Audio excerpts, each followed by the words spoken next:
तर नमस्कार, हा व्हिडिओ आहे गुरुवारचा, म्हणजे कालचाच आम्ही जो आज पोस्ट होतोय.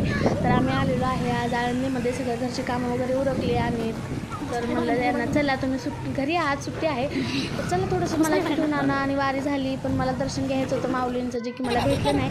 म्हणून म्हणलं चला मग आम्ही आळंदीमध्ये आलो आणि इंद्रायणीला भरपूर पाणी आहे. मग इथं आलो आणि आमच्या वेदांतला तर पाहण्यासाठी एवढा उत्साही आहे ना, तो खूप त्याला आवडतं. मग आम्ही इथं मंदिरामध्ये आलो आणि इथं साईडला त्यांनी पार्किंगची पण सोय केलेली आहे, जी इतकी दिवस नव्हती असं मला वाटतं, आता सुरू केलेली आहे. कारण मी भरपूरदा आले पण पार्किंगची सोय काही इतकी दिवस नव्हती. मग हे आहे शांतीब्रह्म एकनाथ महाराजांचा पार.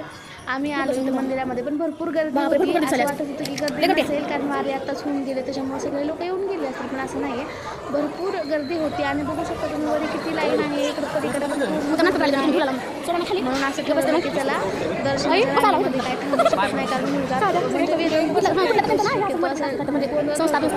म्हणून म्हणलं चला ठीक आहे जाऊ दे, आपण घेऊया मुखदर्शनच घेऊया. मुखदर्शनासाठी आम्ही गेलो आणि मुखदर्शनाला असं काही रांग वगैरे नसते, मग आम्ही मुखदर्शन घेण्याचा.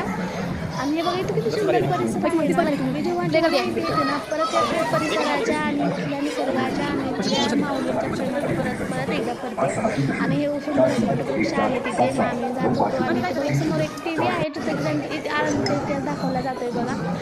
ड्रोनने ते शूट केलेलं आहे, खूप छान वाटतं ते ड्रोनच्या साहित्याने ते शूट केलेलं आहे. मग आम्ही मुखदर्शन वगैरे घेतलं एकटं. आणि बघा ना, म्हणजे आपल्यापेक्षा ह्या पिढींचा किती उत्साह आहे. तुम्हाला एक तरुण असं दिसला नाही किंवा जो पारायणला बसलेला आहे, पण सगळे म्हणजे जे वयोवृद्ध माणसं होती, आजी होती, आजोबा होते, ते बसले होते पारायणाला. म्हणजे आपल्यापेक्षा जास्त त्यांना किती उत्साह असतो ना. आणि मग तिथूनच आम्ही मंदिरापासून थोडंसं पुढं आलो आणि तिथं बघा सुंदर असं मंदिर आहे, म्हणजे जिथं मुक्ताईने ज्ञानेश्वर महाराजांच्या पाठीवरती मांडे भाजले होते ते मंदिर आहे ते.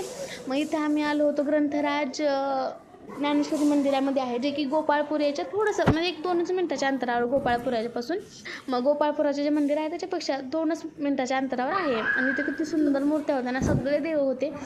म्हणजे मला असं एकही देव दिसला नाही जो की ज्याची मूर्ती इथे नव्हती, सगळ्यांच्या मूर्ती ती होत्या आणि खूप छान वाटत होतं. मग तिथेच आम्ही फुगडीचा आनंद घेतला. मला चला वारी तर होऊन गेली आहे, पण आता पण आपण फुगडी घेऊ शकतो, असं काय आहे का की वारीमध्येच खेळावं. म्हणून मग आम्ही फुगडी वगैरे खेळली. मग आणि त्याच्या अलीकडेच आहे गोपाळपुराचं मंदिर, मग आम्ही तिथं दर्शन वगैरे घेतलं. आणि इथली अशी आख्यायिका आहे की गोपाळपुराच्या मंदिरातलं आपण दही किंवा ताक प्यावं, पण त्या वारीमध्ये भेटतं, त्याला भरपूर रांग वगैरे असते, पण आता काही तिथं नव्हतं. मग फक्त आम्ही दर्शन घेतलं. तिथूनच वाटेमध्ये आम्हाला त्यानंतर महाराजाचं मंदिर लागलं. मग आम्ही मंदिरात दर्शन वगैरे घेतलं. आणि ह्या मंदिराचा फुल व्लॉग माझ्या चॅनलवरती अपलोड केलेला आहे, तुम्ही नक्की जाऊन चेकआउट करा. मग तिथूनच तर प्रति येरमाळा एरडेश्वरीचं मंदिर आहे, दर्शन घेतलं आणि घरी निघालो. चलो.